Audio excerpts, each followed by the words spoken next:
Here we go again. Oh.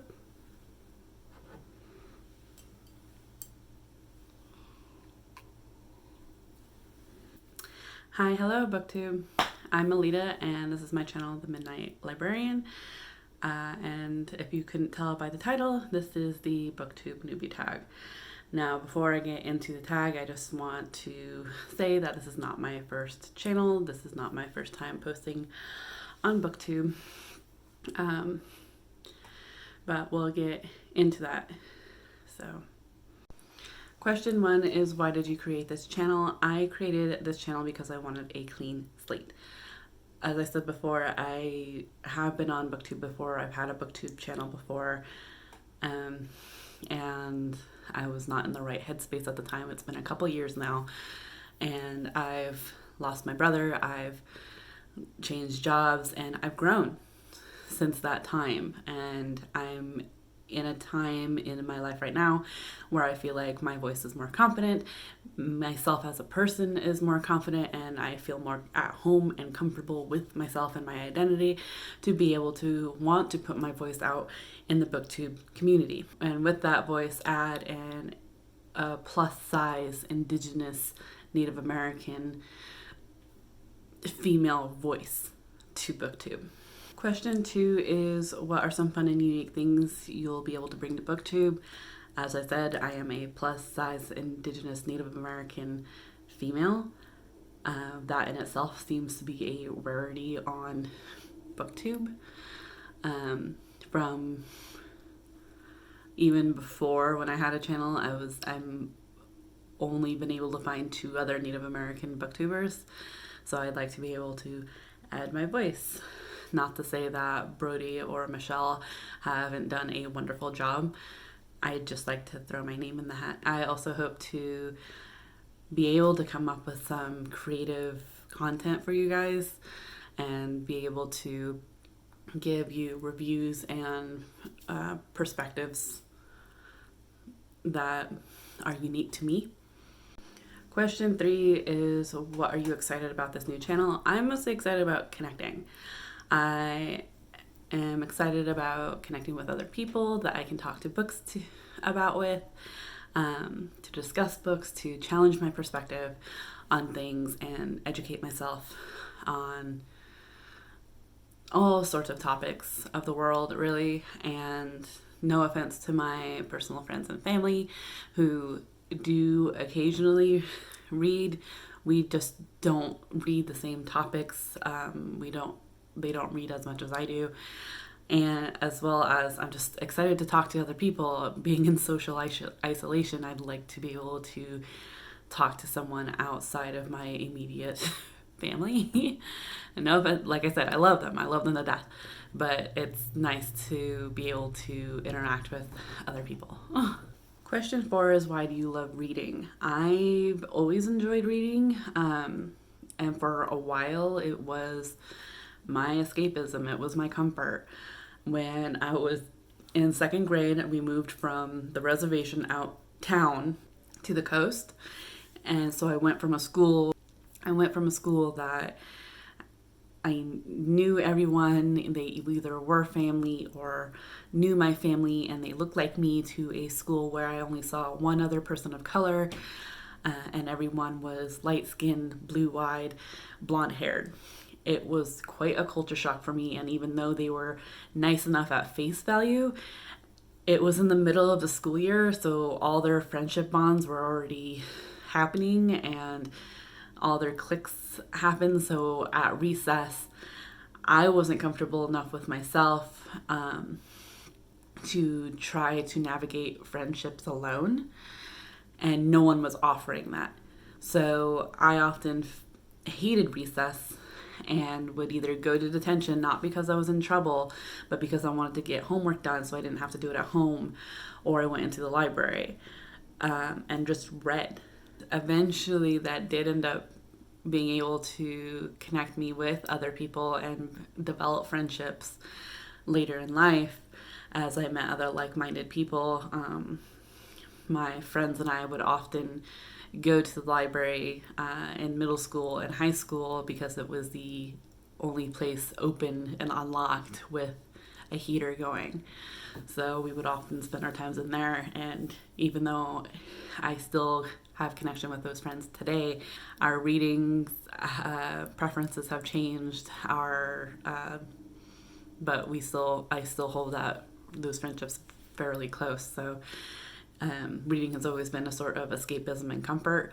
Lately, it's been a source of knowledge to help myself wrap my mind around this pandemic and these social injustices. Question 5 is, what book or series got you into reading? Reading's always kind of been a constant thing in my life. Had its ebbs and flows. So when I moved to a new school and was constantly in the library, I devoured the Amelia Bedelia series by Peggy Parrish, series of Unfortunate Events by Lemony Snicket. I would fall out of reading. I got back into it with The Hunger Games by Suzanne Collins. Got back into it in high school with the Sweep series by Kate Tiernan. Same with, by the time I got to college, I got back into reading with Harry Potter by J.K. Rowling.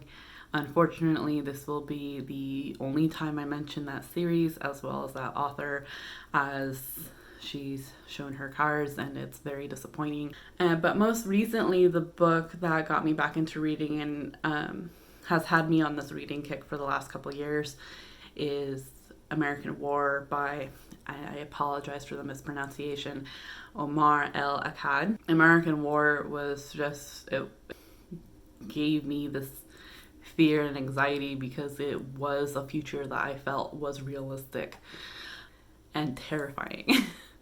But it was overall just a fun connection my partner and I had when we both read it and were able to discuss it.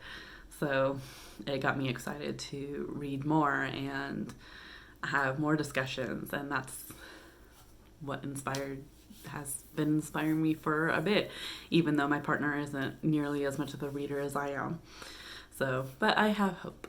Question 6 is, what questions would you ask your favorite booktubers?